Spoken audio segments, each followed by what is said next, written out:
Once again, it's your host, Gabe Morales with Gangsters, Cops, and Politicians. We have a very special guest today who's going to talk to us a little bit about policing on an international basis. We have Dr. Michael Sanchez, who is with us today, and he has recently written a book, and he's going to talk a little bit about that, as well as his career. How are you today, sir? Good. I'm in Texas, so it's still warm. Oh, wow. I envy you because I'm here in Hawaii and it is freezing. It's 50 degrees right now here in our little Hale, little house here on the side of Mauna Loa, which is on the Big Island of Hawaii, and it is Wow. snowing up there. So it is, people are like, what? That's why I'm wearing my sweatshirt, my old Academy sweatshirt. It's freezing here. Right. So thank you for coming on the show, taking time out with us. I really appreciate that. And so to begin with, I'm going to shorten your title down to Mike. Is that okay? Yeah, that's fine. Okay, great. Okay, so Mike, can you tell us a little bit about your background? Where were you born and where were you raised? Yeah, I actually, although I've lived in Texas for the last 20 years, I'm a transplanted Yankee. I grew up in New York. In fact, I grew up in East Hampton, which is, the Hamptons, which is a great place unless you grew up there. And I couldn't wait to get out of it. Did a year and a half of college when after high school, quit college to marry my girlfriend. We were going to live on love and all that stupid shit you think when you're 20 years old. So moved around a lot trying to find myself. Got in the Army in 1985. After the Army, I got into policing, and the rest is history, as they say. All right. So is there any particular reason why you chose policing? When I got in the military, I was looking for a job too. I wasn't sure. I got out in 86, so right around the same time frame. And there was, the United States economy was not doing too good at that time. And there were a lot of things going on. And I wasn't sure where I could get a job either. They were laying off people of these big companies left and right. Globalization had already started. And yeah, I was having a tough time finding a job that paid well, that could support my young family. And my mother-in-law asked me, "Hey, why don't you try corrections?" I was like, "Oh hell no, I I watch too many movies." She was, Right. "What's the matter? Is the big bad Marine scared?" And I said, "Yes," but took her up on that challenge, and yeah, that was over a 30-year career. So why did you decide to get into policing after you got out of the military? Well, I come from a family of service. My father is a retired Air Force officer. All of my uncles on my father's side, me, all four of my sons, all served in the military. So I'm kind of geared and wired that way. When I get out of the Army, I'm still looking for some way to serve, and policing seemed to be the best fit for me. Gotcha, gotcha. And so then how did that whole process start? Where did you get hired on, and where did you work in other agencies after that and in your assignments? Tell us a little bit about your policing career here in the United States. Yeah, I bounced around a little. I actually moved to Virginia after I got out of the Army, and I got hired by the Suffolk Sheriff's Department, and I started my career in a jail, which actually I thought really helped me. I learned more about psychology in 6 months of working in a jail than I ever learned in college. And it teaches you how to get compliance using your verbal skills. So it was a great experience. In 1997, I moved down to Texas and found out post facto that Texas wouldn't honor my Virginia police license. So I had to go back through the police academy.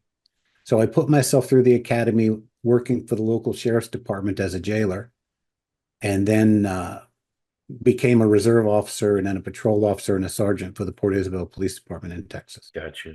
Very interesting. Very interesting. And what kind of assignments did you have there while you were working there in Texas?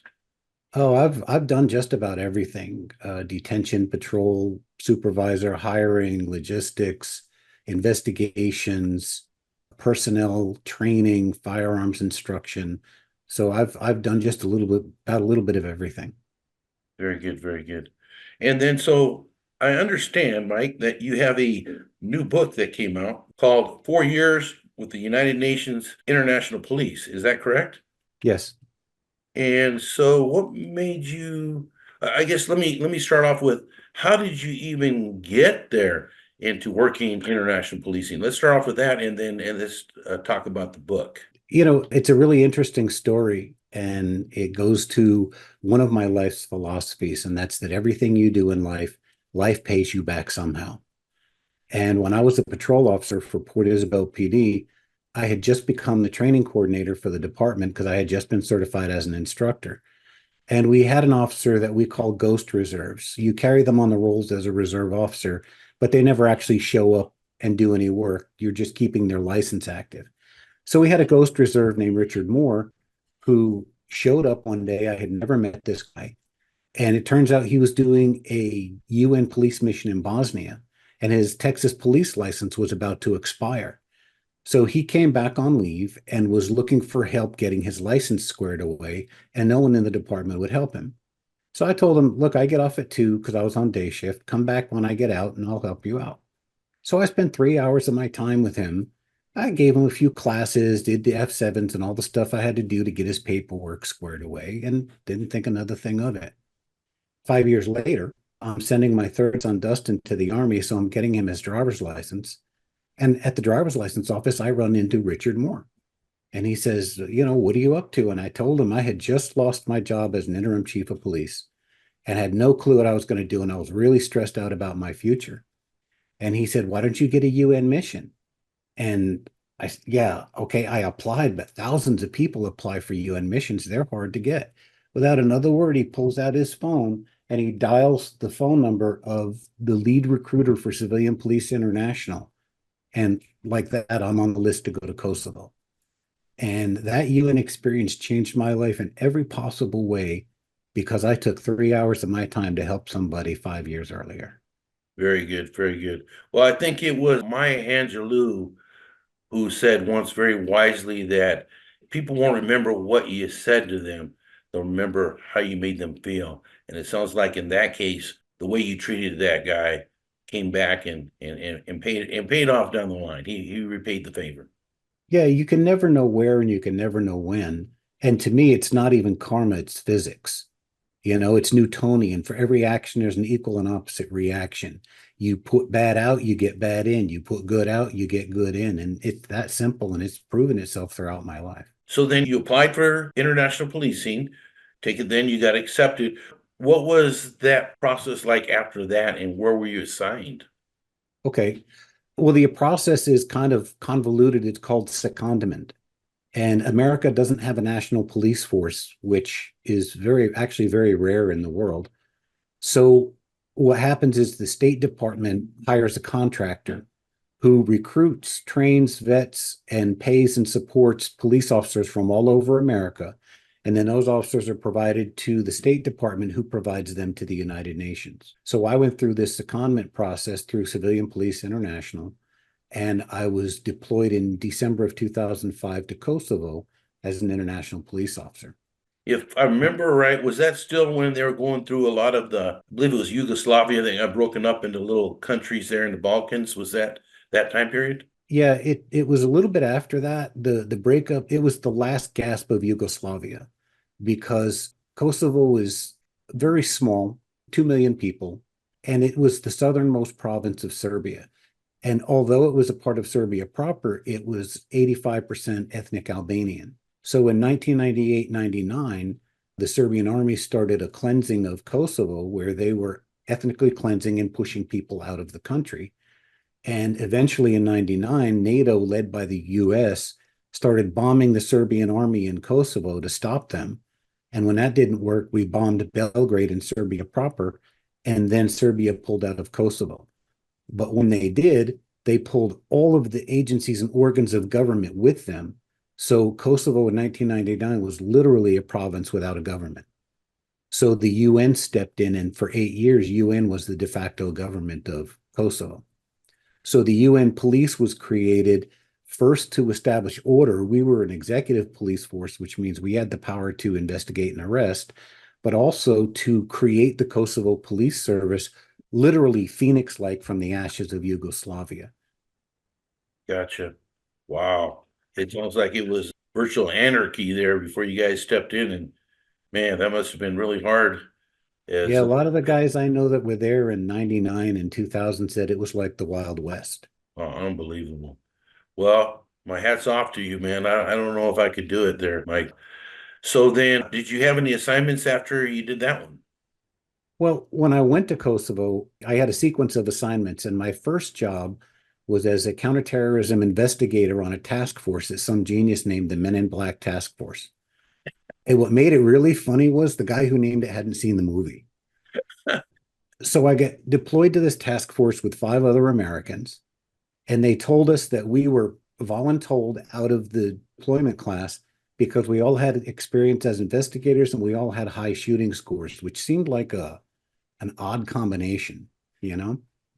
We get out there and I meet the regional commander in Pea, which at the time was the murder capital of Kosovo.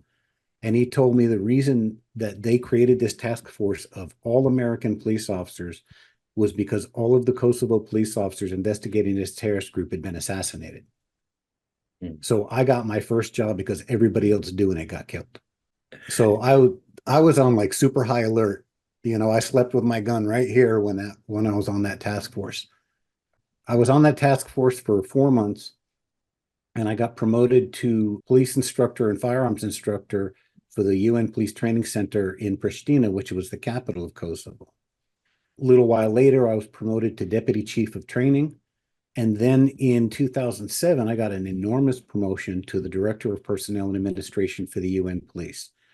So, as the director of personnel and administration, I was number 10 on the chain of command. The UN police at that time was 2,190 police officers from 47 countries. So I wound up as a part of the UN Police Commissioner's senior staff and had an equivalent rank of a brigadier general. So this was an enormous promotion that really spun me up into the executive and strategic side of the mission for the next year and a half. Wow. So then, were you in contact with Pentagon military forces as well as the U.S. government personnel in charge of international policing? How did that work? Now, we had two different entities that we responded to. Administratively and logistically, we responded to CPI, which was a contractor for the State Department.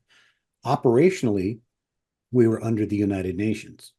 So I worked in units with people from dozens of different countries. Yeah, it's not like a Department of State or a Department of Justice or a military mission like the ones they did in Iraq and Afghanistan. This Okay. is purely under the United Nations. Okay, that's what I was thinking about right away is all the mess over in Iraq and Iran, how they had to go in there, kind of wear two hats, kind of interesting. Can you tell us, Mike, what were some of your greatest challenges in that job? I'm sure there were a lot of them, linguistically, cultural differences. There's so many differences. I mean, there's differences here in the U.S., let alone on an international basis. Where it seems like right now in the U.S. we're having a cultural war right now. And I can only imagine how messy it must have been sometimes overseas. It was messy and it was difficult, but it was also the greatest experience of my life. Like I said, I worked with people from 72 different countries. One of my students at the university asked me, so I actually counted. I have people from 55 countries on my Facebook. That is an extreme challenge. In actuality, it was the topic of my doctoral dissertation. How do you get along with so many different cultures? Everybody communicates differently. Everybody understands things differently. I'll give you a real simple example that I have in my book. When I first went to the police training center, I was introduced to a British officer. So we're chatting, and he asked me a question that would have required a long answer. So I said, you know what? I'll tell you what, I'll fill you in tomorrow. And he jumps right up in my face. Who the hell do you think you're talking to? And all aggressive and wants to fight me. And I'm like, what the, right? Whoa. So I go into like de-escalation mode and I'm trying to calm this guy down. And he's like wigging out. And I was completely baffled. Well, the next morning I met another British guy that I knew. And he starts laughing at me and he says, in British vernacular, fill you in means beat your ass. So if you got beaten up last night, they'd say, hey, Gabriel got filled in last night. So what I'm telling him is, I'll tell you the rest tomorrow. And what he's hearing is, I'm going to kick your ass tomorrow. Uh, Times yeah, 47 different cultures. yeah, So it totally was, different context. Yes. I live on the border of Mexico. And down here, they have a saying, nombre. Now, in Spanish, what does nombre mean? Your name. But down here, it's a melange of no hombre. So when they say nombre, it's like, no way, dude. But if Right. you say that in Spain, they're going to tell you their name. Right. So Exactly. all of the Exactly. cultural vernacular Yeah. and just the way they understand your communications, just dealing with people was a huge challenge. And some people were good at it and some people weren't. And you could tell the ones that were successful and the ones that did a good job were able to negotiate that minefield. And some people just couldn't.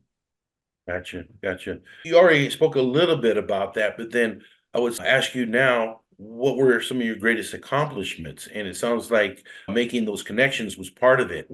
What other kind of things, joy did you get out of it? What made you stay? I loved it. And accomplishments first, there are a lot of people that are looking for the big victory in life, the gold medal moment. And what I discovered in the UN is a string of small victories is more important than a big victory. Because the big victory, you can slip on a banana peel, get a big win, and it doesn't mean you're good. It means you were lucky. But if you string together success over success over success over time, to me, that's more important. So my time in the UN was a series of small victories, all of them meaningful and all of them for different ways. I know this is going to come as a shock to you, and I'm glad you're sitting down, but there's politics and policing. You know that, right? Yeah. No, no, no, no, no, no. It's true. And the interesting thing about the UN is that it was almost a controlled environment. When you show up at the UN, nobody knows you and you don't know anybody. Even the people I went from America with, I didn't know them because we came from all over the country. The UN had a rule called national balance. And one of the elements of that rule was your immediate supervisor and your immediate subordinate could not be from your country. So nobody could coattail you up behind them. You rose or you fell in the UN based solely on one thing, and that's your performance and what you demonstrate. In that environment, I went from an investigator on an obscure task force to number 10 in 14 months. Wow. And to me, that's one of my greatest successes because it was just performance based alone. Yeah, well, it sounds like you did a great job, or they wouldn't have moved you up, I think. So, if you were a young officer thinking about doing what you did, what kind of advice would you give to them as far as making the moves? I imagine if you're married, it's pretty hard on a family. Is there any kind of considerations that you would, I guess, warn, or I hate to say the word warn because it sounds like it was definitely great for you, but is there any advice you would give to young officers before they decide to make that move? Yeah, first of all, your personal life has to be, let's say, adaptable to that situation. I was getting my second divorce when it happened, and my last son was out of the house. So, like, my life was my own for the first time in 20 years. In fact, I used to tell them in the UN, you're not a real cop in America till you've been divorced at least once. And I've been divorced twice, so I guess I'm a veteran. The really important thing, and I get asked this by my students all the time, how can I get into doing that? First, you have to have something to teach them. So this is something you do on the back end of your career, not the front end of your career. You can't go to another country and teach them how to be cops if you just graduated the academy. So you have to build the experience. And I didn't go till I was 42. And there were a lot of people in mission who were in their 60s. So it's something that you need to have built a career so you have something to give them, to teach them, to build and develop them with. So my advice is have a good career first and look at this as something you would do on the backside. Same with teaching at a university.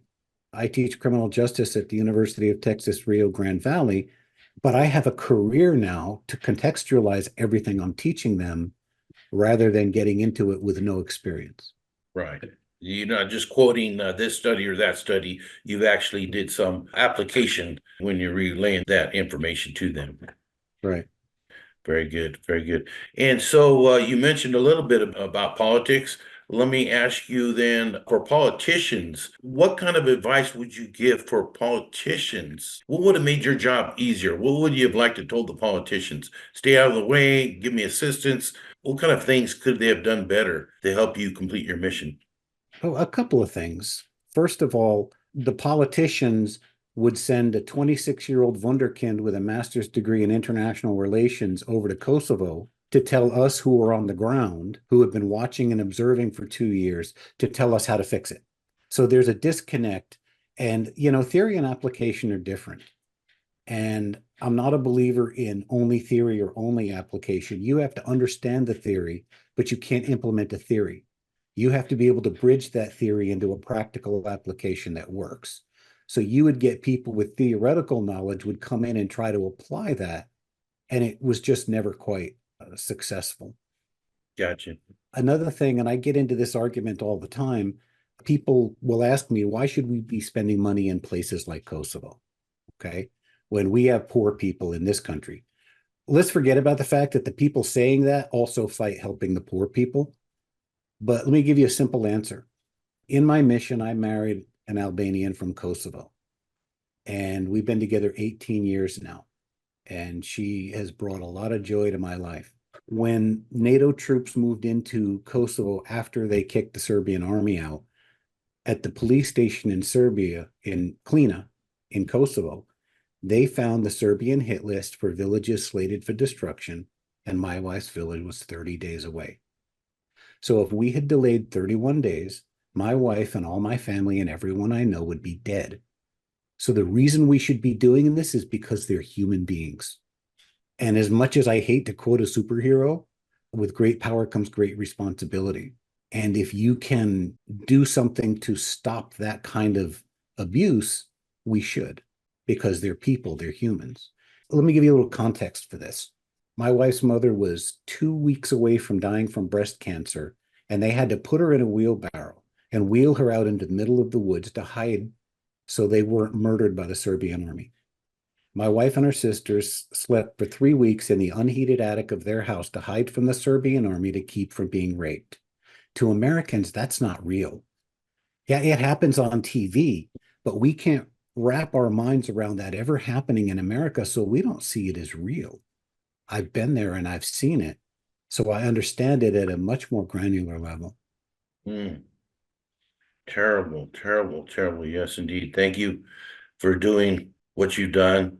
And thanks to all the other people out there doing the right thing also. And so tell us, how can people get a hold of your book if they want to learn more about international policing or just more about your life and policing in general?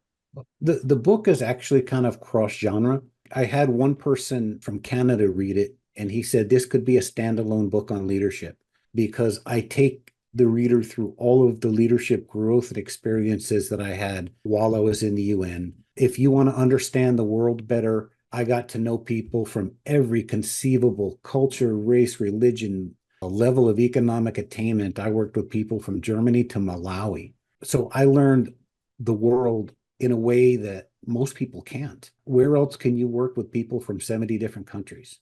So the book is on Amazon. Look up 4 Years with the United Nations and it pops right up. Is there anything else you'd like to say before we close? Well, one of the things I get asked is, how is this different from policing in America? And the fascinating thing about UN policing was the stakes were very, very different. If I screw up as a cop in America, maybe my department gets sued, maybe I get fired. Working in a place like Kosovo, that was a post-conflict region that was still vibrating with ethnic hatred and tension, a mistake can start a war. Thank you for doing that. Thank you for sharing your story. Thank you for putting out your book so the rest of us can be educated on some of those subjects. I really appreciate for you coming on the show, taking time out of your busy day. Thank you, sir. This is Gabe Morales signing off for Gangsters, Cops, and Politicians.